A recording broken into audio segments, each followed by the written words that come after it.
The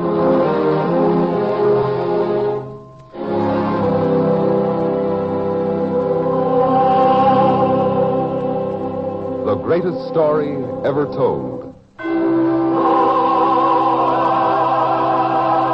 Presented by the United States Armed Forces Radio Service.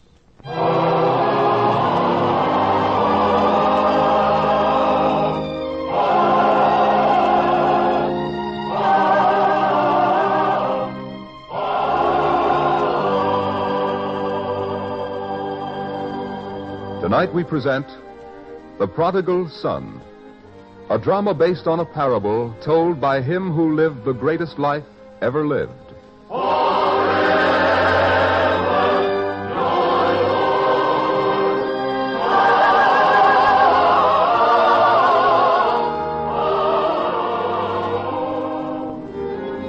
In the olive groves near the shore of the Sea of Galilee, a great crowd has gathered to find comfort in the Master's words. One man, dirty and disheveled, looks around to see if others notice the marks left by chains that were once affixed to his wrists and his ankles. He searches their faces, hoping to find there some sign of forgiveness. But they draw away from him. Alone, outcast, he turns to leave. Suddenly there is a stir. The Master will speak. The man stops. As if to plead for this ragged outcast, the Master begins to tell a parable.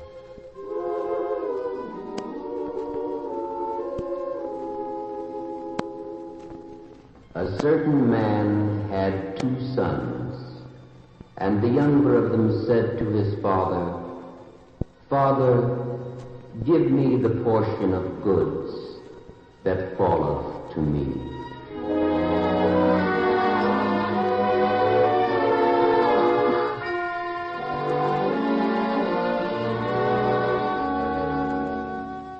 You want to take your inheritance now, my son? Why? What's the trouble? No trouble, Father. I just want my portion of the family wealth, as I said. But aren't you happy here on the farm? Don't we prosper? Wait. I know. You've quarreled with your brother Asa again. Asa and I don't get along too well, that's true. But that's not the trouble this time. Then what is it? For 4 generations now our family has worked this farm, and now you want to leave? Because a man's father and grandfather were farmers doesn't mean he has to be a farmer, too. This life isn't for me, Father. I want to get into trade and commerce. Is that a better life? Do tradesmen eat better food or drink sweeter milk?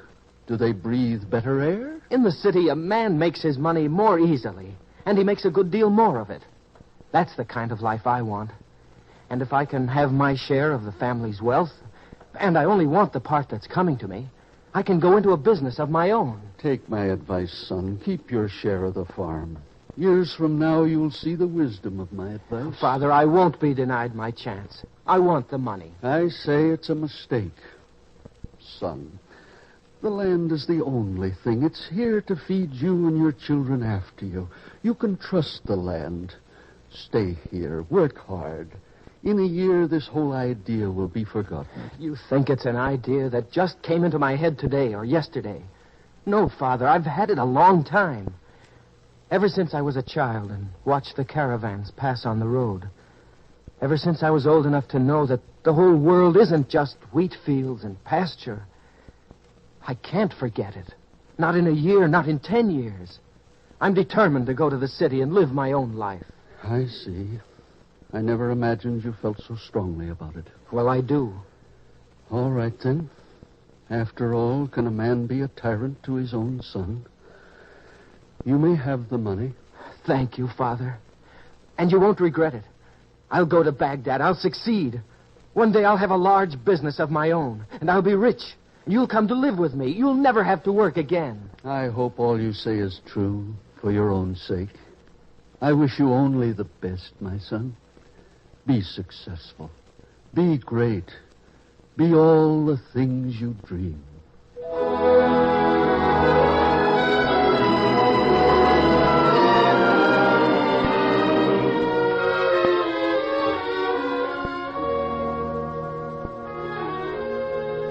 Rebecca! Rebecca! Yes? Who's calling? Oh, Judah, the way you're dressed, as though for a long journey. Yes, Rebecca, it's finally happened. I'm going. Oh, You don't like the idea. There are tears in your eyes. Oh, really, it's nothing to cry about. why not? When you get to Baghdad, you'll forget me. Oh, could I ever forget you? I've heard about the women of Baghdad. There's no woman in Baghdad could compare with you. Don't you understand, Rebecca? I've got to have my chance. But don't worry. When I'm established, I'll send for you. We'll be married. Let me go and wish me luck. All right, Judah. I wish you luck. And I hope I see you again. Soon.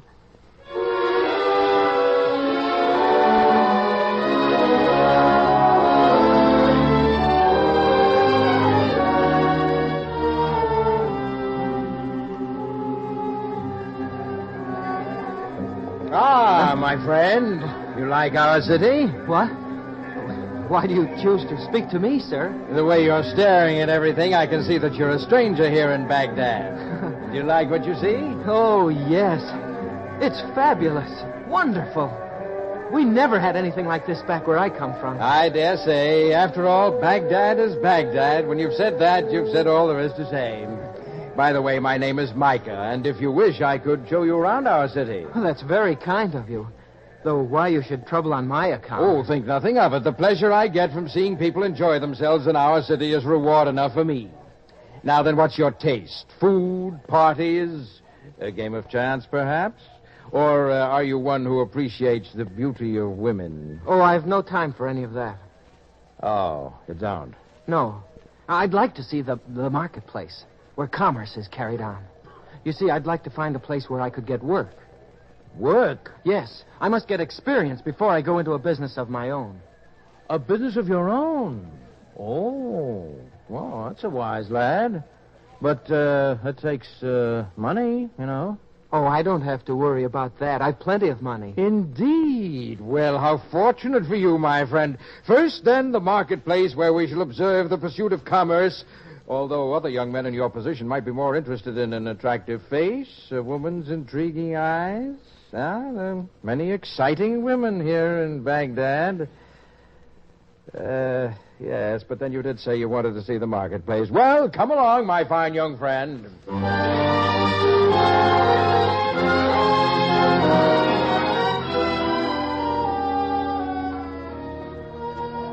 Oh, the excitement of this city. The color, the people. That's the way Baghdad is every day of the year. And the women. Men come from all parts of the world just to admire our women. And I can see why. Look, that woman there. Isn't she lovely? Well, now see here, lad. If you stop and stare at every woman we pass, we'll never get to the marketplace this afternoon. Or perhaps it might be better to let that part of it go until morning, huh? When you're fresher and your mind is more alert. I am rather tired from my long journey. Yes, then I tell you what we'll do.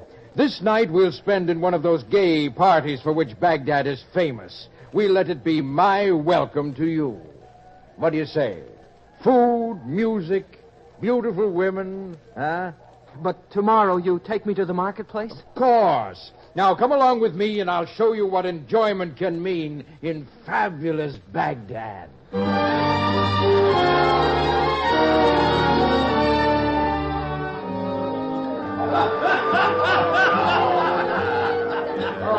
Down, Judah! Smile! This is a gay party. Be gay! Yes, Micah. It's even finer than the last party we gave. The women are more beautiful, the food more delicious, the music even finer. I told you I'd show you how life is lived in Baghdad. Now here, let me fill your cup again. Oh, wait, Micah. I keep thinking... Thinking? At a time like this, who wants to think? Here, drink up. But tomorrow we do go into the marketplace. We've put it off long enough. If you insist, but that's tomorrow. Come try some of this fine bird. Ah, here's tender, succulent meat for you. Go on, taste it. And then later, I have a surprise for you. Micah, that girl there, is she a friend of yours, too? Certainly. These people are all friends of mine, else they wouldn't be here at our party. You'd like to meet her? Oh, I would. Of course. I'll call her over to... May I talk to you? What do you want here now, innkeeper? Well, sir, this party is so great it'll be costly.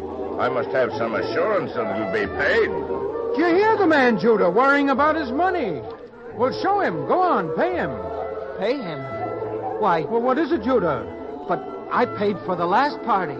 And the one before that. Oh, come, lad. Don't let's quibble about money. Go on, pay the man. And meanwhile, I'll go and invite that young woman over here to sit with us. I'll be back, Judah.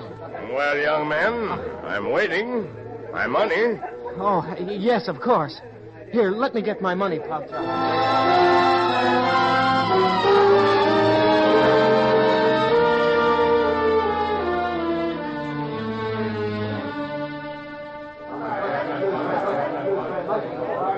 Well, Judah, better luck next time.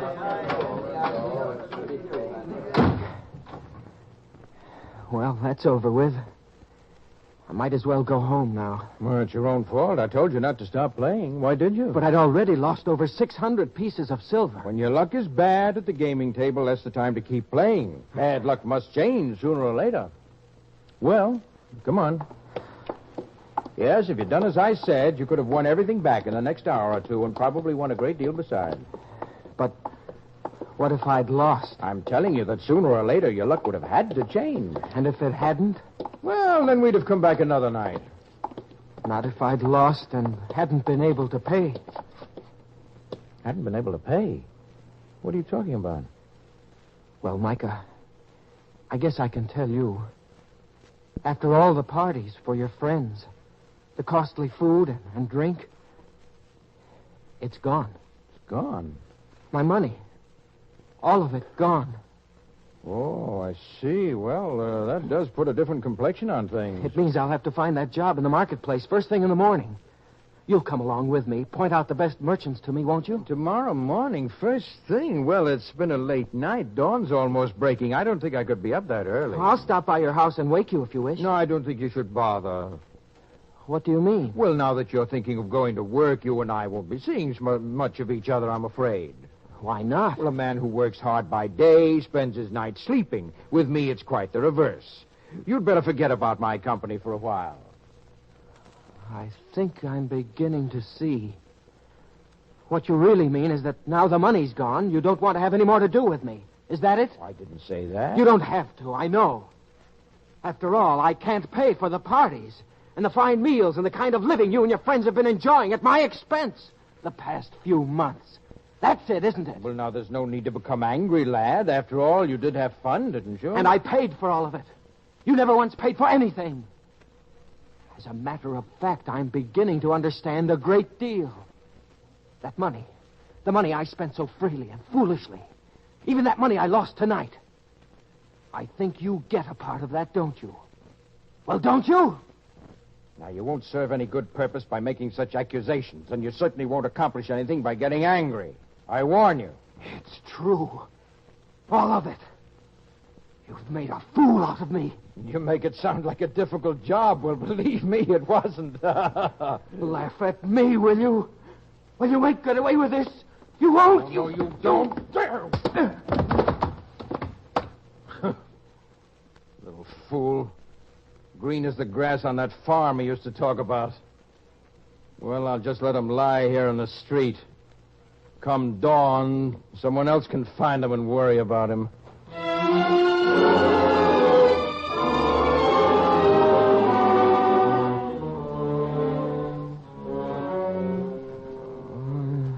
So, you've stirred at last. Huh? Where am I? What happened? I found you this way on the road, unconscious, bleeding, and without a coin in your purse. You searched me? Why not? I said to myself, Meshach, search the man. If he's got any money, treat him well, and he'll give you a reward for your kindness. To tell you the truth, when I found you had no money, I was tempted to leave you, blood and all. But you didn't. You took care of me. Why? Because I felt sorry for you. And when I can feel sorry for a man, he's lower than I am. And that's pretty low, my lad. Now then, what's your name? Judah. I come from close by Hebron. My father has a farm there. Yeah. And you came to make your fortune in Baghdad. Yes. How did you know? You're not the first who's been swindled in this evil city of ours. Well, now that you've learned your lesson, dust off your clothes and go back to Hebron and be a good little boy from now on. Go back? I can't. And why not? The money. My share of the money's all gone. I've wasted it. Money my father worked long and hard to make. How can I go back and face him now? What will my proud brother Asa say? Yes, I can imagine that. Oh, I was going to do such great things. Build a great business. Be a successful merchant. Famous. And all I did was... Well, never mind. Oh, that's the way of youth. You're no different. So, what... Who'd give me a job the way I look? And I need food to eat, a place to sleep. Well. It looks as though Meshach the pig tender is about to rise in the world. What do you mean? I shall have me a fine assistant. If I can talk my employer into hiring you. Oh, would you? It's not much of a job. The food's bad. Your living quarters will be no better than a pigsty. But it will keep you alive. Oh, as long as I can keep body and soul together, I won't mind. Well, on this job, your body will have contempt for your soul, and your soul will get sick of your body. But it will keep them together, for what that's worth. Come along, assistant.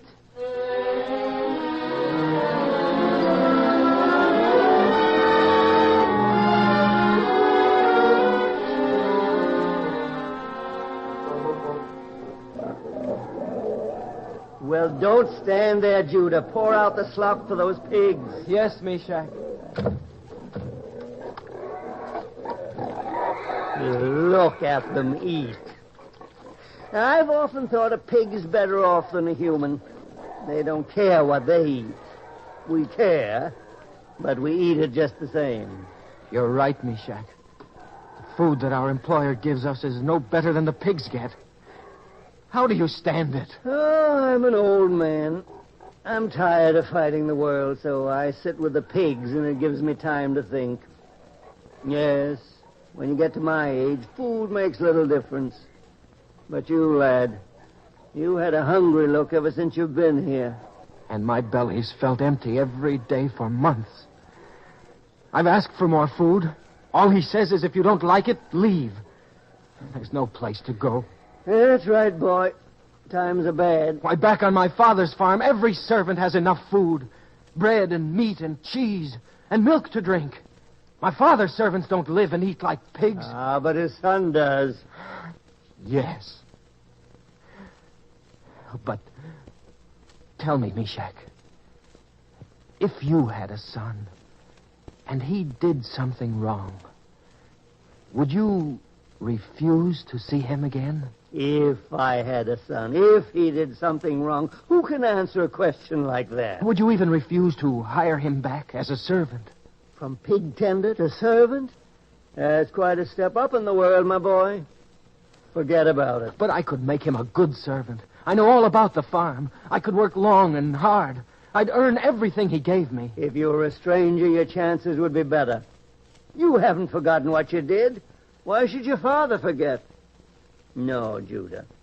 You're a pig tender now, and that's what you'll always be. But why? Because it's the way of the world, that's why. But if I humbled myself. Humbled yourself? A pig tender humbling himself. Even the pigs would laugh at that. I could tell him that I know now that I sinned against him. Wouldn't he understand? You'll find in this world that when you're down, no one has any use for you. You're down to stay, my fine friend. Now and for the rest of your life. Down? For the rest of my life? No, Meshach. No. I will rise and go to my father.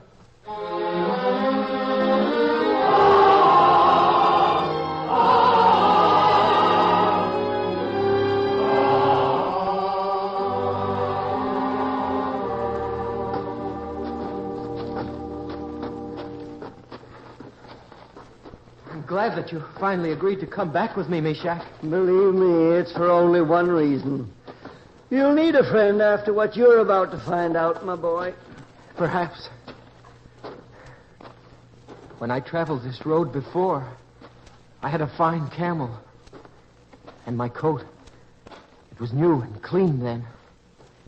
To think that I was the respected son of a good farmer little more than a year ago.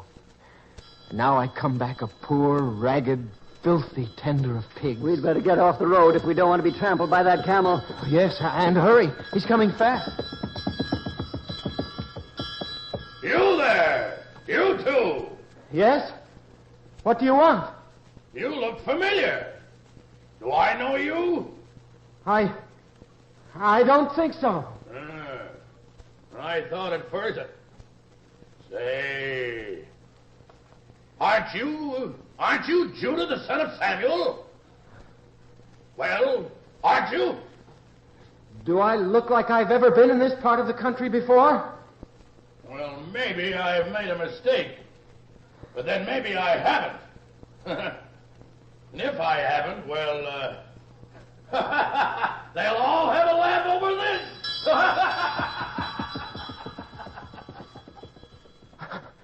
He recognized me. You know him? Of course.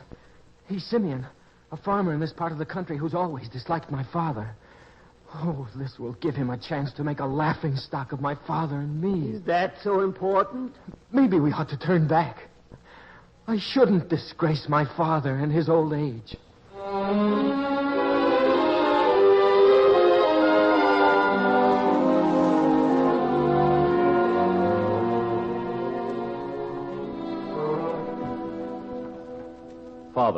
Father.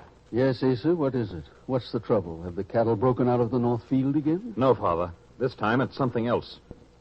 Simeon just rode by the field where I was sorting the sheep. Yes, and what did he say this time? Another of his insults? It was an insult, all right. But this one may be true. What do you mean by that, Asa? He said he saw two filthy, ragged men coming toward our farm. Passed them on the road. Well, the roads are free, and if some ragged men were heading this way, who can stop them? What business is it of mine? Well, he said one of the ragged men was Judah. Judah? It can't be. Judah's dead. Didn't I go into mourning for him after we hadn't heard from him for a year? We never heard that he was dead. Yes, but if he were alive... If he were alive, it would be just like him to come back and try to get more money. I wanted you to be prepared for him when he got here, so he couldn't take advantage of you again. Judah. Alive. What are you going to do? Do? I'll go. I'll find him. Come with me, Asa.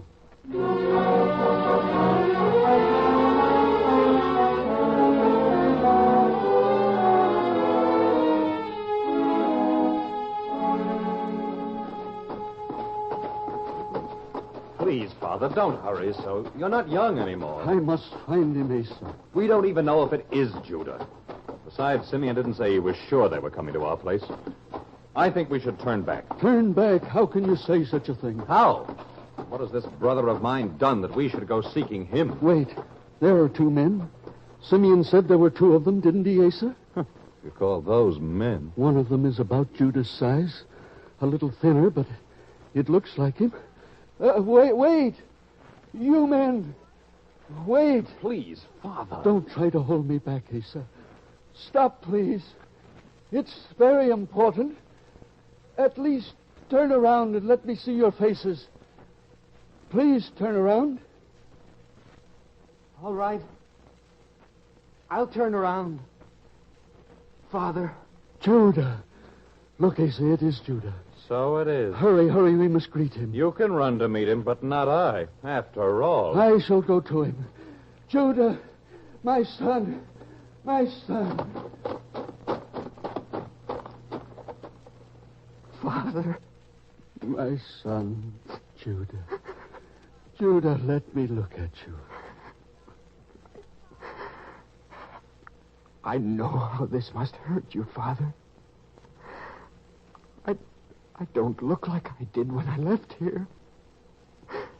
But I can go. No one need ever know I was here. Oh, my boy, you do look thinner. Is that all you see? Look, my clothes. So ragged. I'll disgrace you. Your ragged coat?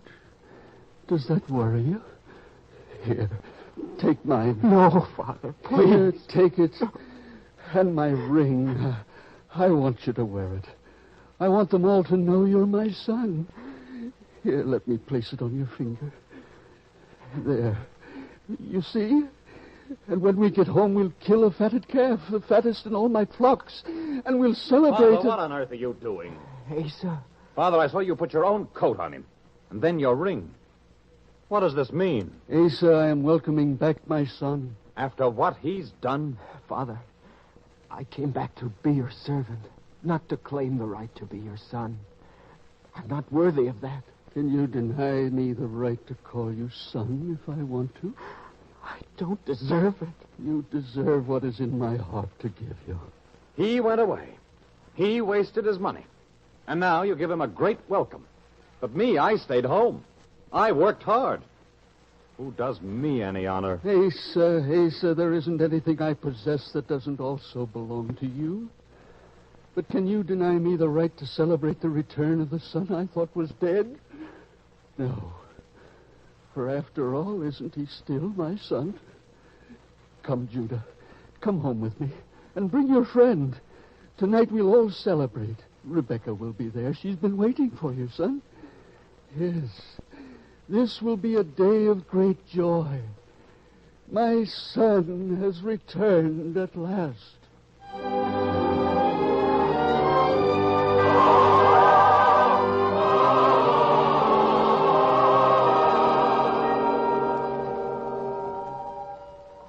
The man in ragged garments looks up now toward the master. He straightens his shoulders.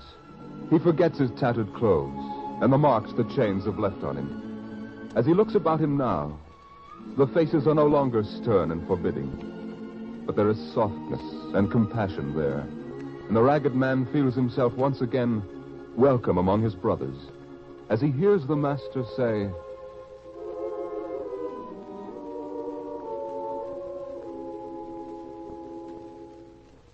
So I say unto you, that likewise joy shall be in heaven over one sinner that repents, more than over 99 just persons who need no repentance.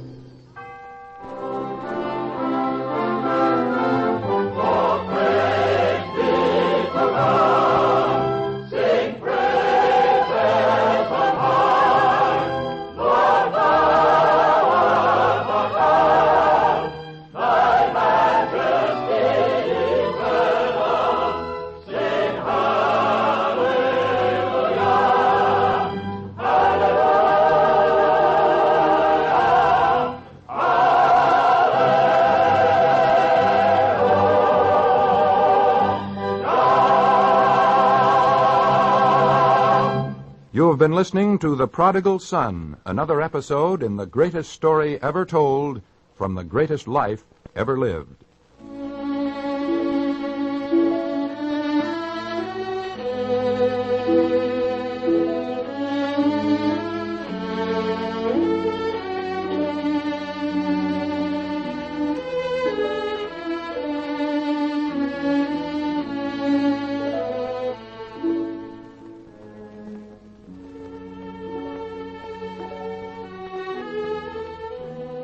The Greatest Story Ever Told was a presentation of the United States Armed Forces Radio Service, the voice of information and education.